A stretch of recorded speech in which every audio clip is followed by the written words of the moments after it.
Alright, so just a little quick recap. We finished last session on chapter 12 called the Zodiac and Destiny, which kind of entailed uh, how the Zodiac came into being within Hermeticism, how it was created, and how it affects man, etc., etc. So just to sum up last chapter.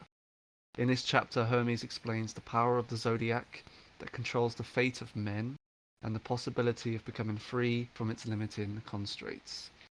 So, we begin this week, chapter 13, page 83, if you are following along, the universal and the particular.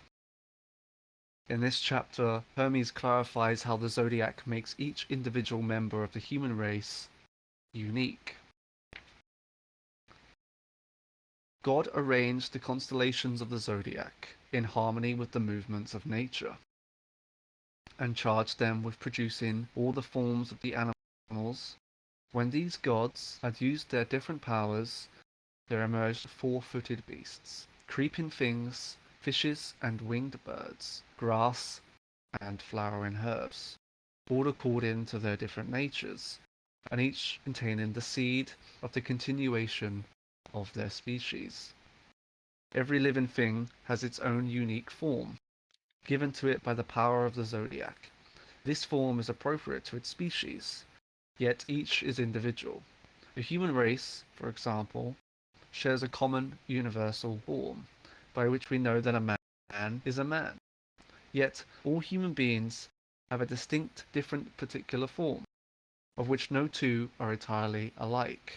Each particular form is unique, because it inhabits a unique time and place. The particular forms change in every moment of every hour, as the gods of the zodiac revolve in their celestial circuit. The universal forms do not change, just as the constellations remain the same, but instant by instant the particular forms transform, as the sphere of heaven changes as it turns. The sky is wet, then dry, cold, then hot, bright, then dark, but these rapidly alienating forms are all subsumed under the universal, unchanging form of the sky. The earth is ever changing, generating, producing, yielding different crops, yet it remains the earth. Water may be standing or flowing, but it is still water. The human body is an earthly temple, constructed by the power of the zodiac, which makes myriad forms. From simple archetypes, these are the 12 signs of the zodiac, and the forms they produce fall into 12 divisions. They are, however, inseparably united in their action. Nature makes the human body so that its constitution resonates with the patterns of stars in such a way that they mutually affect one another. When we are born, the planetary gods, who are at the time on duty as ministers of birth, take charge of us. These particular powers that change according to the rotation of the planets make their way in through the body and mold the shape of our souls. They penetrate our nerves and marrow, veins and arteries, even our innermost organs. So, before I take questions or thoughts, I'll read the translator's commentary. This chapter. Everything has a form. A table, for example, is a horizontal surface supported by legs. This is the quote universal form which all tables share. Every individual table shares this universal form of all tables, but it also has a unique particular form by which we know it to be this table and not that one. One table is large and made of oak. Another table is small and made of plastic. Both are unique, yet both are still tables. If anything deviates too far from this universal form, we would no longer call it a table. If a table were to be smashed into pieces, for example, it would have changed form, and we would now call it something else, firewood, perhaps. Everything is a particular version of a universal form. Every animal, for example, is both unique and a member of its particular species. all human beings share the quality of being human, but each individual has unique characteristics by which we may tell them apart from other members of our species. Each one of us is a particular version of the universal form of a human being. This quality of humanness is unchanging and permanent. We are very different from our ancestors, but we are no more human. The particular forms are always changing. In a single human life, we change from being a baby to become an adult, and finally an elder. We never remain the same, yet birth, mortality, and death are all contained within the universal form of a human life. Hermes compares this constant universal forms to the fixed constellations of the stars. He compares the change in particular forms to the change in relationship between the stars as they revolve in the heavens. Our fundamental human nature remains the same throughout our life, but our individual fate changes in accordance with the constantly changing pattern of the stars. As in astrology, Hermes teaches us that our individual destiny is created by the positions of the planets at our moment of birth. These are the, quote, gods who take charge of us, controlling our bodies and shaping our souls.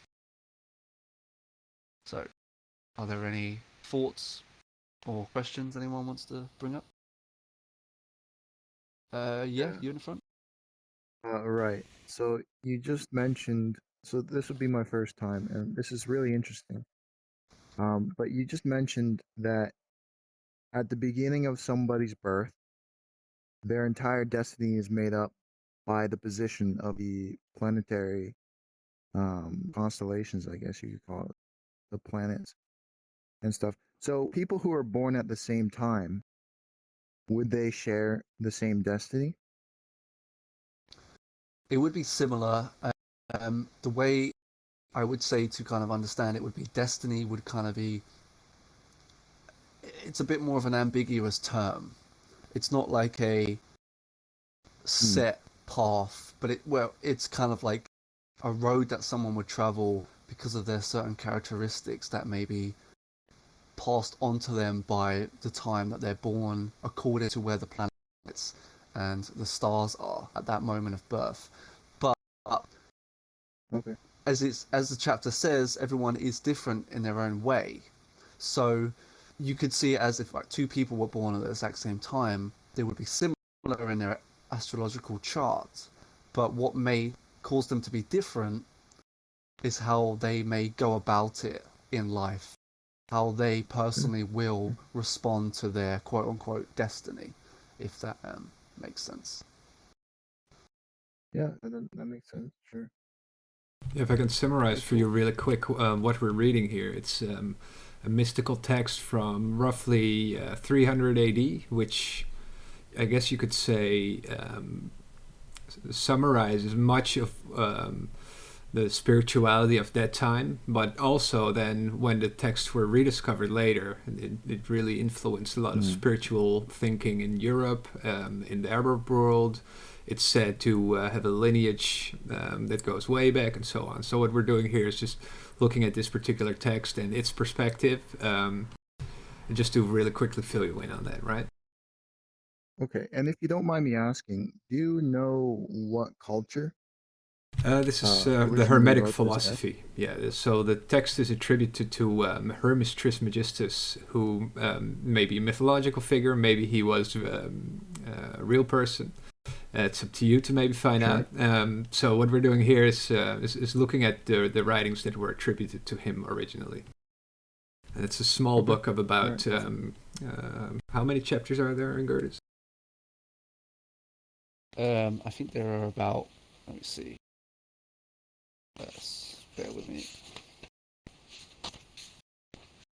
Um, there is 20 chapters in this Yeah, or translation. 20 chapters or books, as they are also called. As books, yes, yes. Some are just a In page terms long. of culture, that in terms of culture, you could probably say Greece, ancient Greece, classical Greece, and ancient Egypt to kind of round it off. All It's right. the kind of So the Bronze world Age, that it would Bronze have Age, existed in. Yeah. Bronze Age. Any more questions or thoughts before I continue? I do have a question if No? nobody else does. Yeah. Like, I guess we can kind of assume that this is the Hermetic take on what is also called archetypes, in a sense, maybe, right? Yeah, I'd say so. I think what it's kind of hammering down here even more is that the human body and soul, is a reflection of the universe, the cosmos. And so is the stars, the constellations, the zodiac is also an expression of the greater cosmos. So understanding the stars, you understand yourself, and you can go deeper in that if you understand the stars and planets that were put in charge of your, so to speak, as the book says, destiny. You can understand yourself on an even deeper level. Like, oh, this is my star sign, these are the planets that are attributed to me, here are the influences of said stars and planets. How does that relate to me? And you can come to a deeper understanding of yourself. So it's kind of a deeper way of understanding yourself on a deeper level, so to speak. Yeah, cheers. That's it for me. Thanks. Okay, cool. I'll continue then. So, chapter 14, page 89, the Incarnation of the Soul. In this chapter, Hermes reveals how souls incarnate into physical bodies. All souls are parts of one soul, which is the soul of the cosmos. Souls all have one nature. They are neither male nor female. Such differences of sex arise only in the body. In the world above, there are two gods, who are servants of God's goodness, called the Keeper of Souls and the Conductor of Souls. The Keeper is in charge of disembodied souls. The Conductor sends down these souls from time to time into physical incarnation. Nature works alongside these gods, making mortal vessels into which souls are poured. Nature also has two assistants, called memory and skill. Memory ensures that nature creates individual forms that are copies of the primal universal forms. Skill ensures that the individual frame is fashioned in conformity with the soul which will embody it. See to it that lively souls have lively bodies, sluggish souls have sluggish bodies, and powerful souls have powerful bodies. The soul, which is spiritual, has its own wrappings, which are also spiritual. These are coats made of air, which such coats are thin and transparent. The soul is intelligent. When they are dense and muddy, like the air in a stormy weather, the soul cannot see far, but it is only aware of its immediate predicament. The differences in character of the pharaohs are not determined by the nature of their soul, for all kingly souls are godlike, but by the gods that escort the soul into incarnation. Souls of such quality that incarnate for so high a purpose do not descend without attendance, but divine justice knows how to assign to each his due.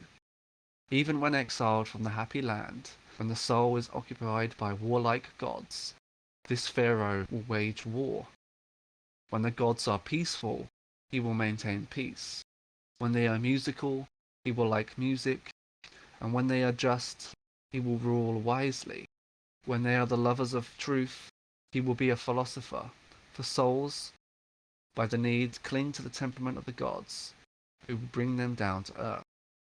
But when they sink into the human condition, they forget their own nature. They are conscious only for the disposition of those who have shut them in this mortal tomb. The forces which occupy the soul do not arrive together. Some enter with the soul at the moment of birth, and act on their irrational parts of the soul. The purer forces arrive at adolescence, and cooperate with the rational part of the soul. I have seen the vision of souls about to be shut up in bodies. Some of them wailed and moaned. Some struggled against their doom, like noble beasts caught by crafty hunters, and dragged away from their wild home. One shrieked, and looking up and down exclaimed, O heaven, source of being, bright shining stars, an unfailing sun and moon, light and life breath of the One, all you that share our home, how cruel is it that we are being torn away from such celestial splendor? We are to be expelled from this holy atmosphere, and from this blissful life we live here, to be imprisoned in a mean and sorry place. What hard needs wait for us? What hateful thing will we have to do to meet the needs of a body that will quickly perish? Our eyes will see little, and only through the fluid from which these orbs contain, and when we see our vast heavenly home contracted to a size as small as an eye, our sorrow will never cease. We shall not even see clearly, for we have been condemned to darkness. And when we hear our brothers and sisters blowing with the wind, we shall grieve that we are no longer breathing in unison with them. So, the translators say in this commentary, all souls share the same essential nature. They are neither male nor female. As such differing characteristics exist only in the body, all souls are a part of the one soul of the cosmos. God has two servants who look after souls. The keeper of souls cares for disembodied souls, and the conductor of the souls sends them down into physical incarnation. Nature creates the individual body into which a soul incarnates. The power that Hermes calls memory ensures that this body conforms to the universal form of the human species. The power Hermes calls skill, which makes sure that each individual body is a fitting home for the particular soul it houses. Our individual characteristics are governed by the qualities of the gods presiding over the moment of our incarnation. If the gods present at our birth are peaceful, we will be peaceful by nature. If they are warlike, we will be aggressive. This is why astrologers say, for example, that those born at the time of Aries have certain characteristics, whilst those born at the time of Capricorn have a different nature. These gods, who occupy the soul at the moment of birth, affect the nature of the soul. Those that have their effect later in adolescence affect the rational part of the soul. Before the soul incarnates, it is wrapped in a spiritual body. When this wrapping is thin and clear, the soul is intelligent. However, when this wrapping is dense and transparent, the soul has a limited vision and is only aware of its immediate situation. As a soul sinks into incarnation, it forgets its own nature and takes on the qualities of the gods who have shut it into a human body. Hermes describes the vision of a disembodied soul about to make their journey into physical form. They are filled with fear and horror at the fate which awaits them. They cannot bear the prospect of such an imprisonment. So, quite a dramatic chapter. Are there any questions or thoughts people want to share? Okay, I'll continue. That's all from everyone. So next chapter is chapter 15, Death and Immortality. In this chapter, Hermes explores the nature of death and the fate of the soul which survives it. The end of becoming is the beginning of destruction. The end of destruction is the beginning of becoming. Everything on earth must be destroyed, for without destruction, nothing can be created. The new comes out of the old. Every birth of living flesh, like every growth of crop from seed, must be followed by destruction. But from decay comes renewal, through the circling course of the celestial gods and the power of nature, who has her being in the being of God. For man, time is a destroyer, but for the cosmos it is an ever-turning wheel. These earthly forms that come and go are illusions. How can something be real which never stays the same? But these transitionary illusionary things arise from the underlying permanent reality. Birth is not the beginning of life, only of an individual awareness. Change into another state is not death, only the ending of this awareness. Most people are ignorant of the truth, and therefore are afraid of death, believing it to be the greatest of all evils. But death is only the dissolution of a worn-out body. Our term of service as guardians of the world is ended, when we are freed from the bonds of this mortal frame, and restored, cleansed, and purified to the primal condition of our higher nature. After quitting the body, mind, which is divine by nature, is freed from all containment, taken on a body of light. It ranges through all space, leaving the soul to be judged and punished according to its deserts. Souls do not all go to the same place, nor do different places at random. Rather, each is allocated to a place that fits its nature. When a soul leaves the body, it undergoes a trial and investigation by the chief of the gods. When he finds a soul to be honorable and pure, he allows it to live in a region that corresponds to its characteristics. But if he finds it stained with incurable ignorance, he hurls it down to the storms and whirlwinds where it is eternally tossed between sky and earth of the billowing air. Only a good soul is spiritual and divine, having wronged no one and come to know God. Such a soul has run the race of purity and becomes all mind. After it leaves its physical form, it becomes a spirit in a body of light, so that it may serve God. At the dissolvement of the body, first the physical form is transformed and is no longer visible. The vital spirit returns to the atmosphere. The bodily senses go back to the universe and recombine in new ways to do other work. Then the soul mounts upwards through the structures of the heavens. In the first zone, it is relieved of growth and decay. In the second, evil and cunning. In the third, lust and deceiving desire. In the fourth, domineering arrogance. In the fifth, unbalanced audacity and rashness. In the sixth, greed for wealth. In the seventh, deceit and falsehood. Having been stripped of all that was put upon it by the structures of heavens, the soul now possesses its own proper power, and may ascend to the eighth sphere, rejoicing with all those that welcome it, and singing psalms to the Father. The gods that dwell above the eighth sphere sing praises with a voice that is theirs alone. Call each soul to surrender to the gods, and so each one becomes itself a god. By entering in with communion with God, this is the primal goodness. This is the consummation of true knowledge, having been initiated into immortality. A human soul, now transformed into a god, joins the gods who dance and sing in celebration of the glorious victory of the soul. So, commentary on this chapter says following. From mankind's perspective, time is a destroyer. Through the process of time we age and die. From a cosmic perspective, time is an endlessly repeating cycle, measured by the constant revolutions of the stars. Whilst the things of the earth are always changing, the orbits of the stars always remain the same. Hermes asks, could something as impermanent and transitionary as our earthly existence be regarded as anything other than an illusion? Yet this illusion arises from an underlying permanent reality. The discovery of the permanent within the impermanent is the reward of the spiritual quest.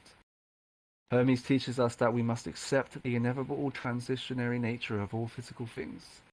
Everything is in a process of being born and then dying. The old must pass away so that the new could come into existence. New shoots are born from the decaying remains of old vegetation, and these new shoots will in turn eventually decay and die themselves.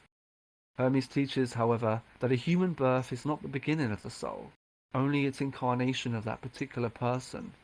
Death is simply the end of this particular person and the soul's transformation into another state. Death is just the discarding of a worn-out body. Most people are ignorant of this fact and therefore needlessly fear death. After leaving the body at death, the individual soul is judged by the chief of the gods to see if it is pure and honorable. Pure souls are assigned to a heavenly realm. Ignorant souls fall once again into the material realms and are reincarnated. A soul which during its earthly life has come to know God will have become all mind When it leaves the body, it takes on a body of light and is freed from all limitations. Such an enlightened soul has recognized that its essential nature is godlike, and on death it communes with God, and it has run the race of purity, and is now completely spiritual and divine. Such a soul has become a god. So, any thoughts or questions on that?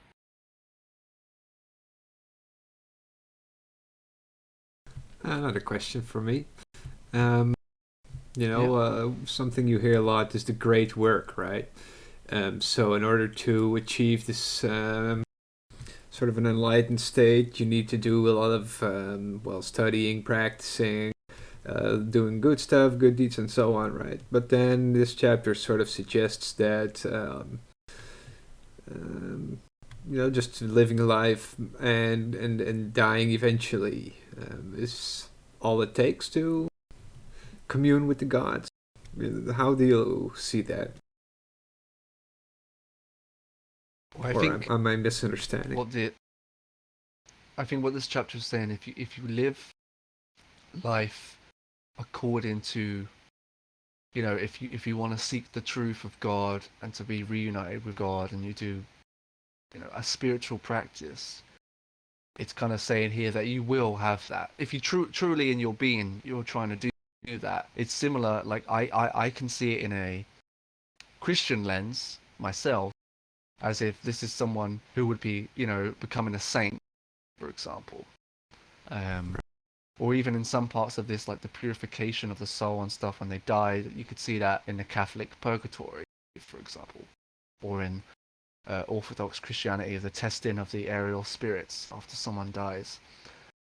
So to me, it seems that way. It's like but if you live a life of ignorance, the Hermetica teaches if you do not seek God, and then when you do eventually pass, you will be reincarnated, so that in the next life you will hopefully try to learn of God and to live by God, and then hopefully ascend to Him. If you don't in the next life, then you'll reincarnate again.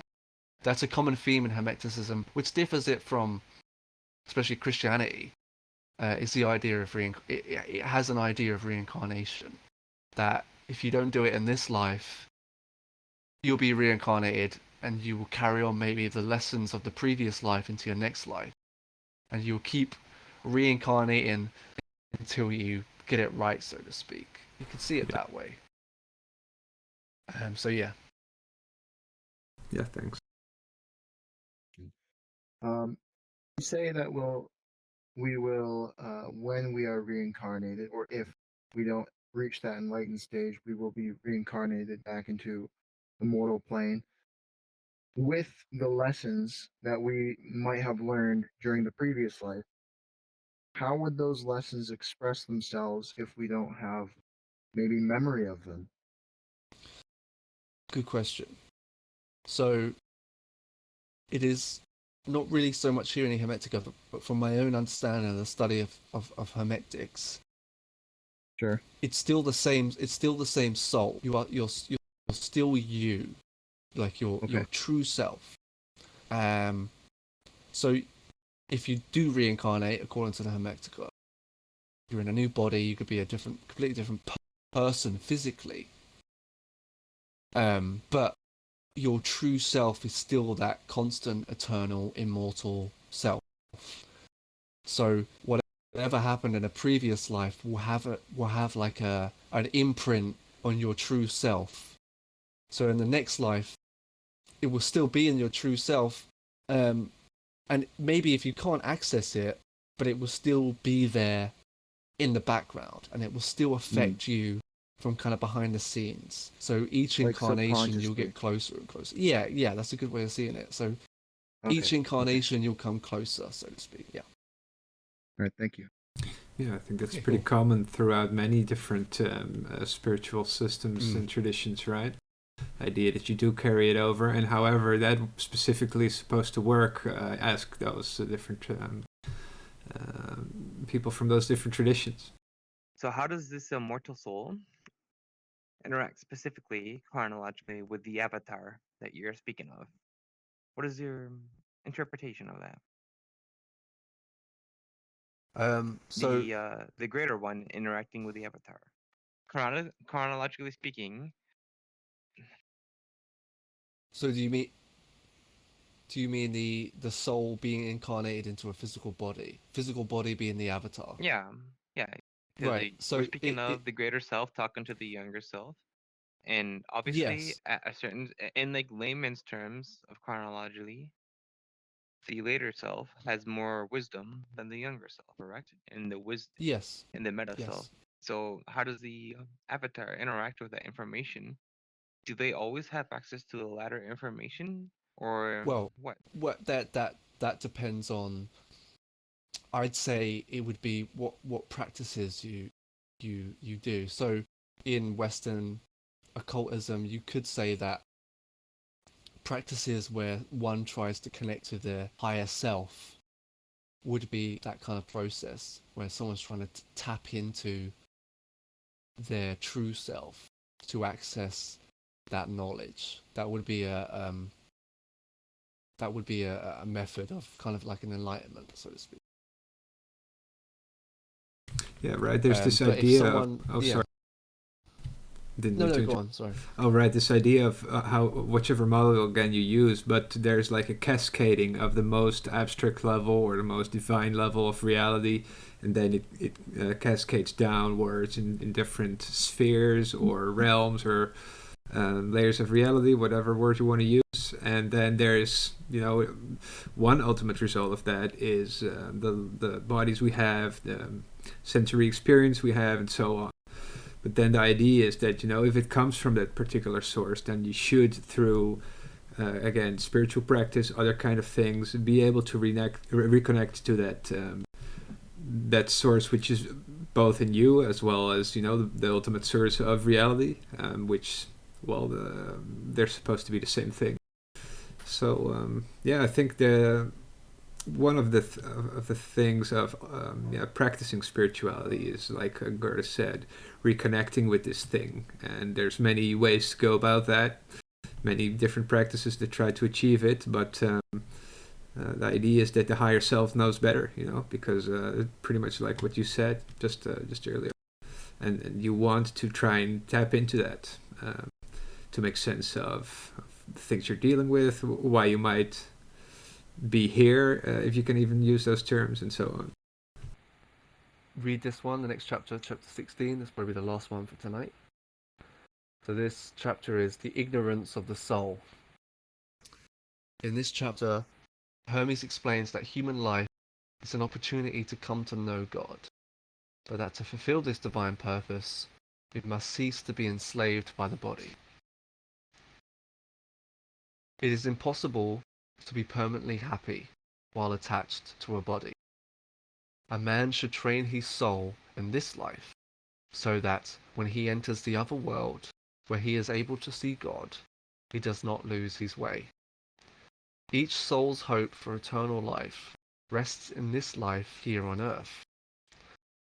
But many cannot believe this, seeing it as an empty story, to be laughed at.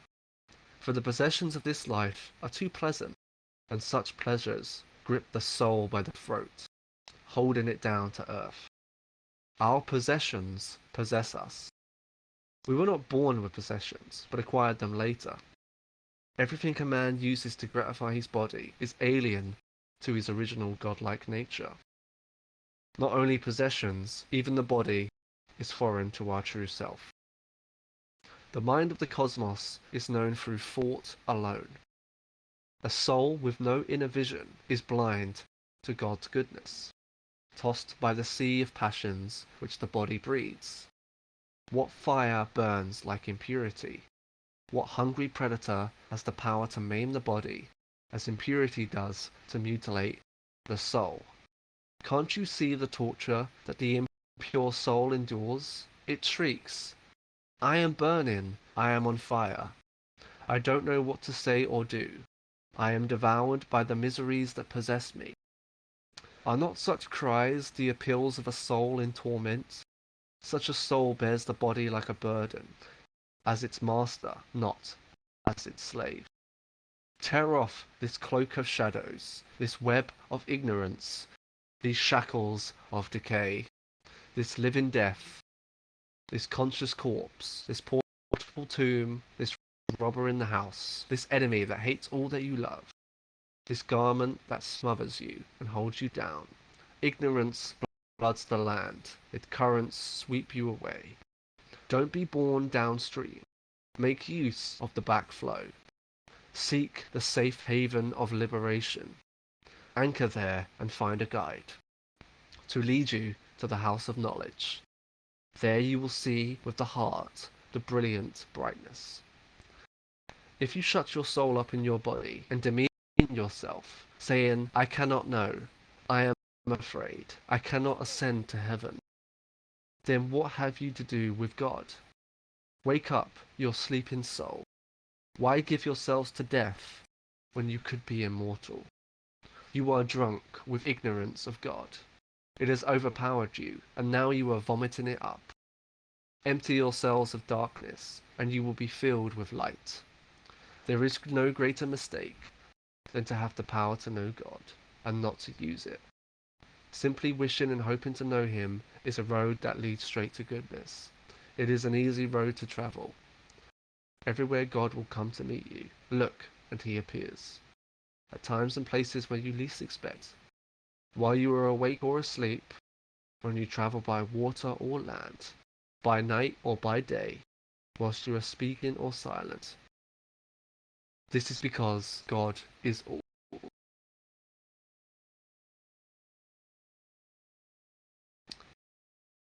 Right. So, the commentary says, find it here, there it is. The limitations imposed on the soul by the physical body mean that human life is difficult, but our hope of an eternal life rests on how we live our present lives. Earthly existence is an opportunity to train the soul so that, at death, it does not lose its way, but travels straight to heaven.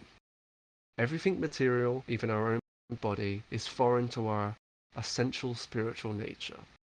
Unfortunately, we become so caught up with the transitionary sensual pleasures of life that we are unaware of our eternal soul. The body should be the slave of the soul, not its master. Hermes assures us that there is a way to free ourselves from the torments of life, that he tells us are simply caused by our own ignorance. He exhorts us to free ourselves from our own enslavement, develop our inner vision, and use the power of our mind to experience the mind of God. Why give yourselves to death when you could be immortal? He asks us. Hermes ensures us that the haven of peace awaits those who rise to the challenge. Man is made in the image of God, and can therefore rise to become one with God. Only like can know like. It is our fear that separates us from the truth, our lack of belief in ourselves that binds us to earth. Man has the power to ascend into heaven, and yet crawls in his belly through the dust. In Hermes' eyes, mankind's greatest error is that he has the power to know God, and yet does not use it. Simply wishing to know God is enough to set us on the road to enlightenment. The spiritual path is not difficult, for as we awaken from our ignorance, God comes to us, at times and places where we least expect it. Suddenly, we are aware that God is with us. The end of the spiritual journey is the realization that He is everywhere and everything. Any questions, passing thoughts before we finish up?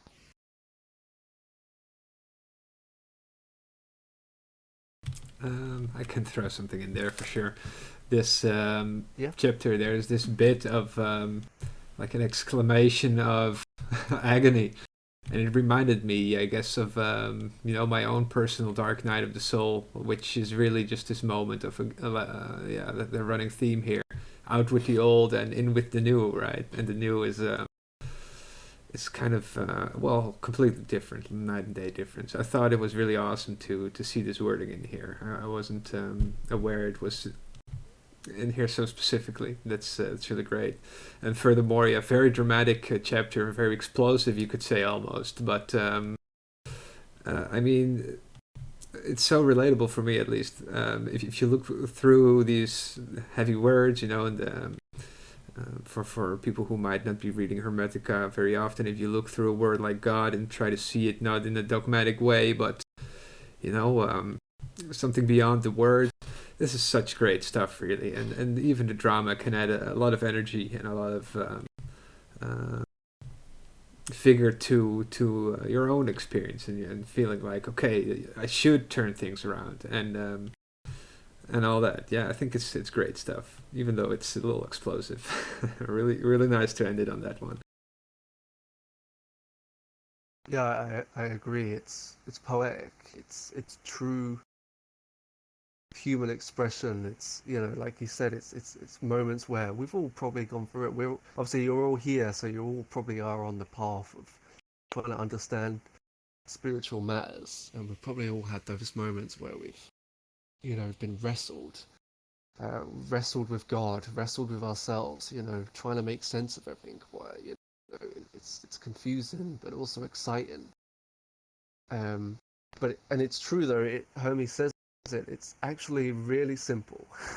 You just have to make that right push, just that right leap of faith, if you will, and just go for it. That's the prize. That's the crown that you can have.